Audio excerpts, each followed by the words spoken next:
Hello friends, মিঠুর পাকশালায় আপনাদের সবাইকে স্বাগত। আজ আমি 1 কাপ বেসন ও হাফ কাপ চালের গুঁড়ো দিয়ে ভীষণই টেস্টি একটা রেসিপি আপনাদের সাথে শেয়ার করছি।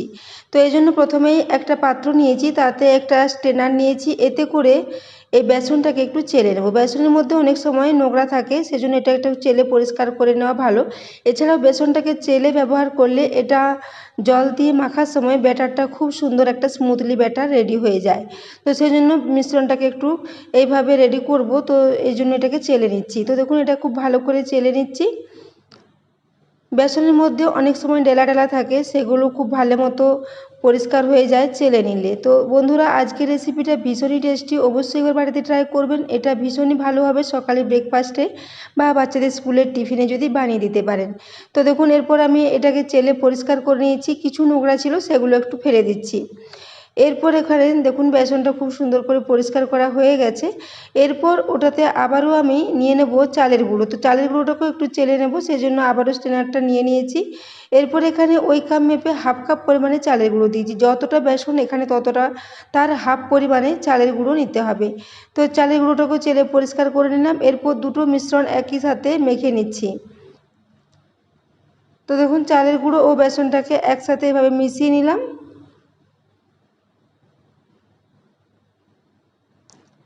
তো এইভাবে দুটোকে মিশিয়ে নেব। তারপর এখানে কিছু উপকরণ মিশিয়ে নেব। তো সেজন্য এখানে সবার প্রথমে দিয়ে দিচ্ছি স্বাদ মতো একটু লবণ। লবণটা দেওয়া হয়ে গেলে এখানে দিয়ে দিচ্ছি হাফ চা চামচ পরিমাণে জোয়ান। বেসনের সাথে জোয়ান দিলে এটা খুব ভালো হজমের কাজ করে, সেজন্য জোয়ানটা অবশ্যই দিতে হবে। এরপর এখানে একটু ভালো টেস্ট হওয়ার জন্য দিয়ে দিচ্ছি হাফ চা চামচ পরিমাণে এখানে কালো জিরে। বেসনের সাথে কালো জিরে দিলে এর টেস্টটা অনেকটাই পকোড়ার মতো আসবে, সেজন্য কালো জিরেটা অবশ্যই করে দিতে হবে। তো এরপর দেখুন, সমস্ত শুকনো উপকরণগুলো দেওয়া হয়ে গেছে। এরপর চামচে করে খুব ভালো করে মিশিয়ে নিচ্ছি। শুকনো উপকরণগুলো মিশিয়ে নেওয়ার পর অল্প অল্প করে জল দিয়ে এর একটা বেশ ব্যাটার মতো রেডি করে নেব। তো দেখুন, এটাকে খুব ভালো করে মিশিয়ে নিচ্ছি। এরপর এখানে কিছুটা জল নিয়ে নিয়েছি, অল্প অল্প করে জল দেব আর এর একটা বেশ পাতলা মতো ব্যাটার রেডি করে নিচ্ছি। তো বন্ধুরা, আজকের রেসিপিটা ভীষণই টেস্টি একটা রেসিপিটা যদি ভালো লেগে থাকে তাহলে অবশ্যই চ্যানেলটি সাবস্ক্রাইব করে পাশে থাকবেন এবং পাশে থাকা বেল আইকনটি অবশ্যই প্রেস করে রাখবেন, তাহলে আমি যে কোনো নোটিফিকেশানে ছাড়ি না কেন তার সবার আগে আপনার কাছে পৌঁছে যাবে। তো দেখুন, এরপর আমি আবারও কিছুটা করে জল দিচ্ছি। একেবারে বেশি জল দিয়ে খুব বেশি পাতলা করব না। তো এইভাবে কিছুটা করে জল দিয়ে এটাকে খুব ভালো করে একটু মিশিয়ে নেব। তো বন্ধুরা, আজকের রেসিপিটা তৈরি করতে খুব বেশি সময় লাগে না, খুবই চটজলদি এটা রেডি হয়ে যায়। সকালে ব্রেকফাস্টে আপনারা এরকম ধরনের রেসিপি অবশ্যই ট্রাই করতে পারেন। তো দেখুন, এরপর ক্রমাগত জল দিয়ে এর একটা বেশ মিডিয়াম ঘনত্বের ব্যাটার এখন রেডি করে নেব।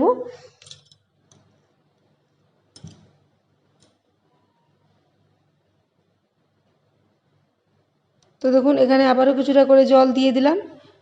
এইভাবে অল্প অল্প করে জল দিয়ে দেব আর এটাকে একটু বেশ ভালো করে মেখে নেব।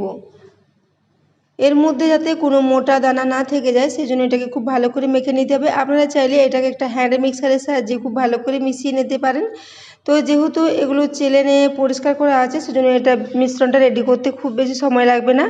তো এরপর এখানে দিয়ে দিলাম 1/4 টিস্পুন পরিমাণে একটু হলুদের গুঁড়ো। হলুদের গুঁড়োটা দিয়েও খুব ভালো করে এর সাথে মিশিয়ে নিচ্ছি।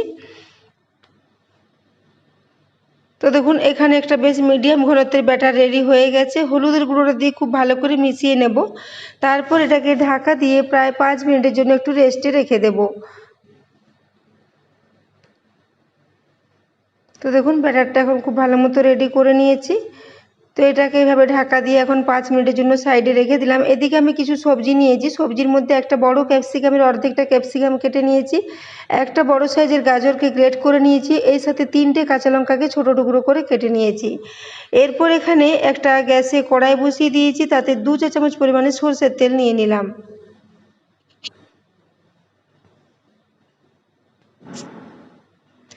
তো সরষের তেলটা নেওয়ার পর এখানে দিয়ে দিলাম হাফ চা চামচ পরিমাণে গোটা জিরে। ওই সাথে এখানে দিয়ে দিলাম হাফ চা চামচ পরিমাণে গ্রেট করে নেওয়া আদা। এরপর এই জিরেটা ও আদাটাকে তেলের মধ্যে একটু খুব ভালো করে ভেজে নেব।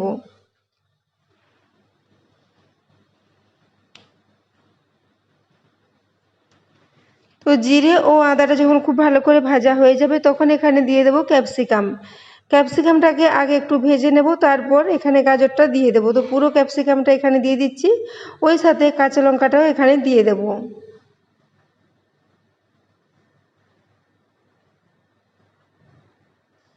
তো কাঁচা লঙ্কা ও ক্যাপসিকামটাকে দিয়ে প্রায় 1 থেকে 1.5 মিনিটের জন্য মিডিয়াম ফ্লেমে একটু নাড়াচাড়া করে নেব।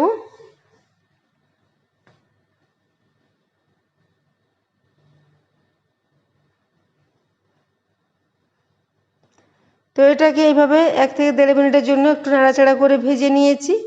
এরপর এখানে গাজরটা দিয়ে দেব। এখানে আপনারা আবারও অন্যান্য সবজির ব্যবহারও এখানে করতে পারেন, সেক্ষেত্রে এটা ভীষণই টেস্টি মতো রেডি হবে। এছাড়া এখানে আপনারা কুচিয়ে কিছু পেঁয়াজের ব্যবহার করতে পারেন, পেঁয়াজ দিলেও এর টেস্টটা ভীষণই ভালো হবে। তো আমি এটাকে সম্পূর্ণ নিরামিষভাবে রেডি করেছি, সেজন্য এখানে পেঁয়াজের ব্যবহার করিনি। তো দেখুন এখানে গাজরটা দেওয়ার পর আবারও 1-1.5 মিনিট পর্যন্ত এর সাথে একটু খুব ভালো করে মিশিয়ে নিয়েছি। তারপর এখানে কিছু মশলা দিয়ে দিচ্ছি। তো সবার প্রথমে এখানে স্বাদ মতো একটু লবণ দিয়ে দিলাম, ওই সাথে 1/4 টিস্পুন পরিমাণে একটু হলুদের গুঁড়ো দিয়েছি, 1/2 টিস্পুন পরিমাণে দিয়ে দিলাম এখানে ধনে গুঁড়ো। তারপর মশলাগুলো দিয়ে খুব ভালো করে আবারও মিশিয়ে নিচ্ছি। খুব ভালো করে মিশিয়ে নেওয়ার পর 2 মিনিটের জন্য এটাকে একটু ঢাকা দিয়ে রেখে দেবো একদম লো ফ্লেমে, যাতে সবজিগুলো খুব ভালো মতো সেদ্ধ হয়ে যায়। তো দেখুন এই জন্য 2 মিনিটের জন্য ঢাকা দিয়ে রেখে দিয়েছিলাম। 2 মিনিট পর ঢাকাটা খুলে নিলাম। এখন সবজিগুলো খুব ভালো মতো সেদ্ধ হয়ে গেছে। এরপর এখানে সবশেষে দিয়ে দেবো 1/2 চা চামচ পরিমাণে চাট মশলার গুঁড়ো, ওই সাথে দিয়ে দেবো প্রায় 1 চা চামচ পরিমাণে কসুরি মেথি। কসুরি মেথির পরিবর্তে আপনারা এখানে কুচনো ধনে পাতার ব্যবহার করতে পারেন। তো এগুলো দেওয়ার পরও খুব ভালো করে একটু মিশিয়ে নেব 1 মিনিটের জন্য। তারপর এটাকে গ্যাস থেকে নামিয়ে একটু ঠান্ডা করে নেব। তো দেখুন এটা এখন খুব ভালো মতো রেডি হয়ে গেছে। এরপর এটাকে এখন সাইডে রেখে দিচ্ছি ঠান্ডা হওয়ার জন্য। এদিকে আমি যে ব্যাটারটা রেডি করে রেখেছিলাম বেসন ও চালের গুঁড়ো দিয়ে, সেটাকে এখন দেখে নিচ্ছি। তো ব্যাটারটা দেখুন খুব ভালো মতো এখন সেট হয়ে গেছে, একটা বেশ মিডিয়াম ঘনত্বের ব্যাটার মতো রেডি হয়ে গেছে। তো এরপর একটা হাতা নিয়ে নিয়েছি, হাতায় করে ব্যাটারটা আবারও খুব ভালো করে একটু মিশিয়ে নিলাম। তো ব্যাটারের কনসিস্টেন্সিটা দেখেই বুঝতে পারছেন একটা বেশি মিডিয়াম ঘনত্বের ব্যাটার রেডি করতে হবে। এরপর এখানে প্রায় 3 থেকে 4 চা চামচ পরিমাণে তেল নিয়ে নিলাম, খুব বেশি তেল লাগবে না, 4 চা চামচ পরিমাণে তেল নিয়েছি। এই তেলে এগুলো ফ্রাই হয়ে যাবে। তো দেখুন এরপর তেলটাকে চারিদিকে ছড়িয়ে একটু গরম করে নিয়েছি।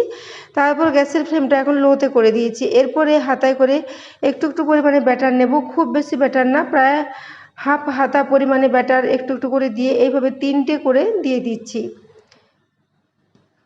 তো দেখুন এখানে 3টে গোল করে দিয়ে দিয়েছি চিলার মতো করে। এরপর ওই যে সবজিটা রেডি করে রেখেছিলাম সেই সবজিটা এখানে দিয়ে দিচ্ছি 1 টেবিল চামচ করে উপর থেকে। সবজিটা এখন অনেকটাই ঝরঝরে হয়ে গেছে। এরপর এই সবজিটাকে এইভাবে কিছুটা করে দিয়ে ওপরে এইভাবে একটু ছড়িয়ে নিতে হবে। তো দেখুন এভাবে 1 থেকে 1.5 চামচ পরিমাণে সবজির মিশ্রণটা এখানে দিয়ে দিলাম। তারপর উপর থেকে ওই যে ব্যাটারটা দিয়ে আবার ওই সবজিটাকে একটু ঢাকা করে দেব। তো দেখুন এভাবে ব্যাটারটাকে উপর থেকে দিয়ে দিচ্ছি।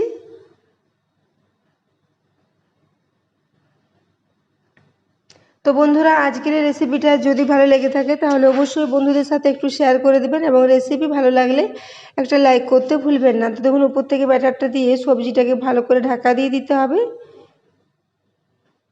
তো ব্যাটারটা দেওয়ার সময় চারিদিকে ছড়িয়ে গেলেও কোনো অসুবিধে নেই, পরে এটাকে হাতার সাহায্যে আবারও ঠিক করে নেওয়া যাবে। তো দেখুন এইভাবে ব্যাটারটাকে আমি উপর থেকে খুব ভালো করে একটু দিয়ে পুরো সবজিটাকে এইভাবে একটু ঢাকা করে নিচ্ছি। তো দেখুন সাইডে যে অংশগুলো একটু বেড়ে গেছিলো সেগুলোকে একটু চামচে করে এর উপর দিকে করে তুলে নিচ্ছি। তো বন্ধুরা আজকের রেসিপিটা ভীষণ টেস্টি মতো রেডি হয়েছিল, বাড়িতে অবশ্যই একবার ট্রাই করবেন। বেসন দেওয়ার জন্য এর টেস্টটা ভীষণই ভালো হয়েছিল। তো দেখুন এরপর আমি এটাকে এইভাবে উপর থেকে এগুলোকে তুলে নিচ্ছি এবং এগুলোকে একটু গোল গোল শেপে রেডি করে নিচ্ছি। তো এটাকে আর ঢাকা দিয়ে রান্না করার কোনো প্রয়োজন নেই। এইভাবে আমি প্রায় 2.5 থেকে 3 মিনিট পর্যন্ত একদম লো ফ্লেমে নিচের দিকটা একটু রান্না করে নিয়েছি। এরপর দেখুন উপর থেকে একটু সাদা তিল ছড়িয়ে দিচ্ছি। তিল দিলে এটা খেতেও ভালো লাগবে এবং দেখতেও ভীষণই ভালো লাগবে। তো এরপর আমি উপর থেকে খুব ভালো করে একটু প্রায় 1/2 চা চামচ পরিমাণে তিল নিয়েছিলাম, সেই তিলটাকে উপর থেকে এভাবে ছড়িয়ে দিলাম। এরপর এগুলোকে উল্টে দিচ্ছি। তো দেখুন নিচের দিকটা খুব সুন্দর লালচে মতো ফ্রাই হয়ে গেছে। এরপর এগুলোকে এভাবে উল্টে নেব।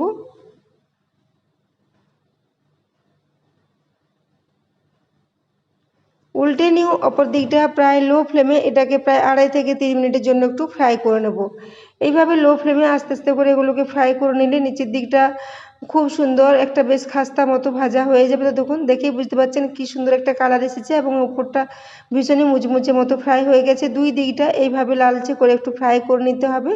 এগুলো উপর থেকে ভীষণই খাস্তা ও মুচমুচে মতো রেডি হয়েছিল এবং ভেতরটা সবজির পুরে ভরা। তো দেখুন, এরপর এগুলোকে এইভাবে প্রায় 6 থেকে 7 মিনিট পর্যন্ত হাতে সময় নিয়ে একটু ভেজে রেডি করে নিতে হবে। তো এইভাবে আমি 2 ব্যাচে করে এগুলোকে রেডি করেছিলাম। তো প্রথম ব্যাচের নাস্তাগুলো আমার একদম রেডি হয়ে গেছে, এগুলোকে একটা প্লেটে তুলে নিচ্ছি। তো এইভাবে আমি আবারও একটু তেল দিয়ে আবারও 3টে করে একইভাবে রেডি করে নেব। তারপর এগুলোকে প্লেটে নিয়ে সার্ভ করে দিচ্ছি। তো দেখুন, দ্বিতীয় ব্যাচে আবার 3টে আমি রেডি করে নিয়েছি, তারপর এগুলোকে প্লেটে নিয়ে সার্ভ করে দিচ্ছি। তো বন্ধুরা, আজকের রেসিপিটা যদি ভালো লেগে থাকে তাহলে অবশ্যই আমার বাড়িতে ট্রাই করবেন। তো দেখুন, এরপর এটাকে আমি একটা আপনাদের ভেঙে দেখিয়ে দিচ্ছি। দেখুন, উপর থেকে ভীষণই খাস্তা ও মুচমুচে এবং ভেতরটা সবজিতে ভরা ভীষণ টেস্টি একটা রেসিপি। তো বন্ধুরা, অবশ্যই ব্রেকফাস্টে এটাকে একবার ট্রাই করবেন। তো দেখুন, উপর থেকে ভীষণই খাস্তা এবং ভেতরটা কত সুন্দর সবজিতে ভরা আছে। তো এরপর এটাকে আপনারা যে কোনো চাটনির সাথে সার্ভ করতে পারেন। আমি এটাকে বাড়িতে থাকা টমেটো সসের সাথে সার্ভ করেছি। তো দেখুন, এরপর আবারও একটু ভেঙে দেখিয়ে দিচ্ছি। তো সম্পূর্ণ নতুন ধরনের এই রেসিপিটা দেখার জন্য আপনাদের অশেষ ধন্যবাদ। আবারও চলে আসবেন নিত্য নতুন কোনো রেসিপি নিয়ে। ততক্ষণের জন্য সবাই সুস্থ থাকবেন, ভালো থাকবেন। দেখা হচ্ছে পরের রেসিপিতে।